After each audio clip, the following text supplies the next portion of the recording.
Hey guys, it's Alan out in the workshop. I want to do a little, I guess this is a tool tip. Well, not really a tool tip, it's a technique tip. I want to tell you about something you may or may not have heard of. If you come from a model making background, especially military models, you probably have heard of something called pre-shading. And if you're coming from just the wargaming world, you probably haven't heard of pre-shading. This is what pre-shading looks like. I've painted the model with its primer, which is white, and then what I've done is I've gone around with an airbrush and a paintbrush in a few spots and basically painted on this brown down into any of the deep crevices, panel lines, or any deep detail. What that's going to do is get the dark color down deep into those details. And now when I go to paint the model, I'm going to paint it with this desert yellow color here.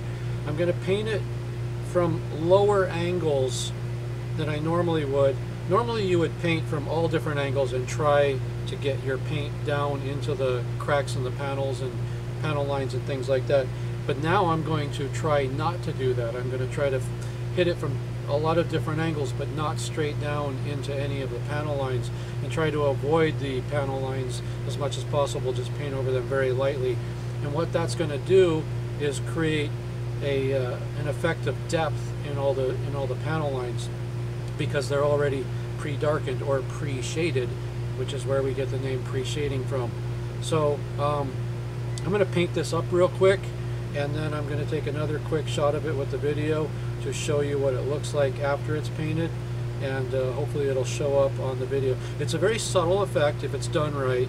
The panels shouldn't jump out at you like crazy, but they should appear a little bit darker and naturally shadowed. So I'm going to see what that looks like after I shoot some color on it, and I'll show you guys. I'll be right back. Okay guys, so here we are. We went ahead and painted this miniature, and I want to show you the effect. I hope the camera's picking it up. I can see it pretty clearly with my eyes, but you never know what the camera picks up.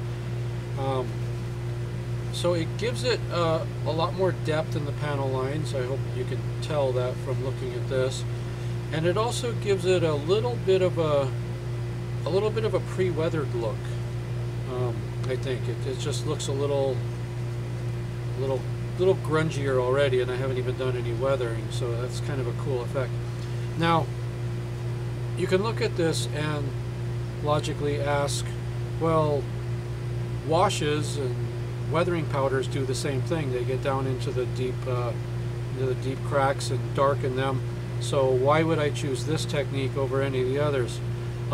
There's no real clear reason to choose one technique over any of the others. They all have their place, and it matters kind of what you're comfortable with. But I will say there is one small advantage with this technique, with the pre-shading technique, that you don't get in the washes or with weathering powders. And that is that when you do the pre-shading, all of the panels are super dark. You know, let's say they're saturated to 100%, just for a way of describing it. And then as you start spraying the color on top, as you're applying the color, you're lessening and lessening the effect of the pre-shading, and you have a lot of control over where you stop. I was doing this and I just kept adding more color. Look at this, I'm airbrushing with my hand. I just kept adding more color and more color and more color, real gradually, until I got it to the point where I said, you know what, that's the effect, the very subtle effect of the shading that I want, and that's where I stopped. So with powders you have a bit of control because you're applying them gradually, but with washes, sometimes you kind of don't. If the effect of the wash isn't enough, you can always add more later. But if you put it on the first time and it's more than you wanted, well, you're kind of stuck with that unless you rinse it off. So control is a nice feature of this technique. So it's just something else you can try. If you like it, keep doing it. If you don't, then forget it. Ignore everything I said. But it's just one more sort of tool in your toolbox for getting a little more depth in the look of your models.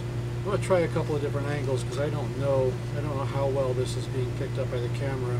I'm looking at this tiny little monitor, and I can't tell if you can really see the effect clearly or not. But that's the effect. I like it. I'm going to do some camouflage on this model, so actually you know, even more of this effect might go away, and I might even end up doing a wash at the end. But it's just one step to get me to this point, and it's a good starting point for the vehicle. So there's something to try if you want to. As far as colors go, there's no real set what color to use. Just make sure you're using a color that's significantly darker than what you're going to use on top of it. If you're painting a U.S. military vehicle with like a, you know, a very dark green, that's khaki. What am I doing? I forget. Like if you were doing this vehicle here, the super dark green, you'd probably want to do your pre-shading in black, because you know, you want to make sure it's really dark. So there you go. Hope you learned something. Hope you try it, and if you like it, then great. If not, then just go back to the way you were doing things. Thanks a lot for watching, and until next time, keep on gaming.